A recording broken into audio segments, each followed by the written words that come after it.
Have you ever looked at someone you love and realized you don't know who they are anymore? That's where Michael and Sarah found themselves. 10 years of marriage, one little boy, Ethan. They weren't fighting anymore.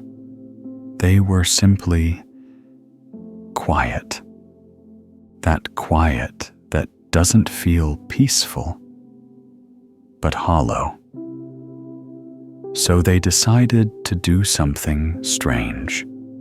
They planned one last vacation. A week before their divorce papers were to be signed, they packed their bags and drove to a small coastal town in Maine. Not to fix their marriage, but to give their son one last memory before breaking his world in two. As they reached the coast, Ethan shouted from the back seat, "Look, Daddy!" The ocean. And for a moment, Michael smiled again. A real smile, not forced, not heavy, just human. But Sarah looked out the window and whispered to herself, "It's too late, isn't it?" The first 2 days felt almost normal. They walked on the beach, shared ice cream, laughed at Ethan's sandcastles. Sarah watched Michael teaching Ethan to skip stones. His laughter echoed against the water, and something twisted inside her. Not love, not hate, just the ache of something that once felt infinite, now fading quietly. That night, around a bonfire, Ethan looked up and asked, "Mom, will we still go on vacations when you and Dad live in different houses?" The fire cracked. Neither spoke. Because how do you tell a child that his family is ending, while his heart still believes it's forever? Sarah's eyes glistened. Michael looked into the flames, wishing the heat could burn away his guilt. The next morning, they stopped by a small cafe by the sea. It was run by an old woman named Eleanor. Silver hair, deep eyes, a face shaped by both pain and peace. She looked at them kindly and said, "You two look like people trying to remember how to smile." They laughed awkwardly. But when Ethan went outside to feed the seagulls, Eleanor leaned forward. Her voice softened. "You're divorcing, aren't you?" Sarah froze. How did you know?" Eleanor smiled faintly. "I was you. 30 years ago. I had a son too, and I thought leaving his father would finally set me free. But I didn't realize. Divorce doesn't end the pain. It rearranges it. When you love someone, you don't just share years. You share memory, their voice, their smell, the way they said your name. All of it lives inside you. When you tear that bond apart, you aren't just leaving them, you're tearing a piece of yourself. People think divorce is freedom, but sometimes it's just another kind of loneliness. I wish someone had told me this, that peace doesn't come from walking away. It comes from understanding yourself. You can't change another person. But when you change, the relationship changes too. You stop reacting. You start seeing.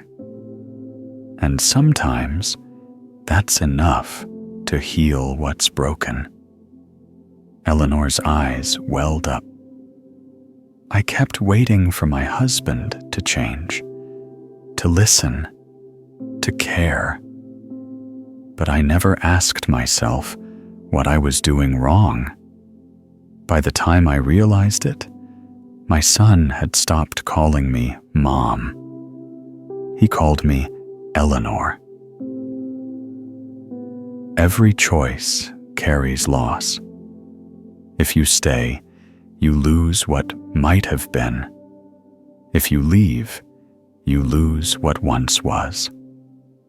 But peace comes only when you stop divorcing yourself from yourself. That night, neither Michael nor Sarah could sleep. Eleanor's words kept echoing inside their heads. Michael whispered, "I don't even know who we are anymore." Sarah turned to him, voice trembling. "Maybe we stopped being curious about each other." He reached for her hand, the first touch in months, and for a moment, it didn't feel broken. It felt fragile, alive. They talked about their pain, their mistakes, their silence for hours. And when morning came, something small but real had shifted. Back home, things didn't magically fix themselves, but they began to try. Slowly, quietly, every day. Michael stopped interrupting. Sarah stopped assuming. They learned to say, "I feel," instead of "you always." And Ethan, he began to smile again. The house filled with laughter once more. Small moments, cooking together, walking the dog, watching the sunset, became their therapy. And something beautiful happened. Ethan's grades began to rise. He started believing again. In love, in family, in himself. Years later, Michael and Sarah sat side by side, watching Ethan, now a grown man, walk across the stage in his white coat. He had become a doctor, not just of medicine, but of healing. And when he looked at his parents, he smiled in a way only a child who's seen love survive can smile. After the ceremony, Sarah whispered, "I can't believe how far we've come." Michael smiled. Eleanor was right. Divorce doesn't heal pain, but understanding does. That night, Sarah wrote a letter. She mailed it to Eleanor's cafe, but it came back, marked closed, no forwarding address. She smiled softly. Maybe Eleanor had finally found her peace too. Sometimes love doesn't need to be perfect. It just needs to be understood. And sometimes the most beautiful thing we can do for love is stay.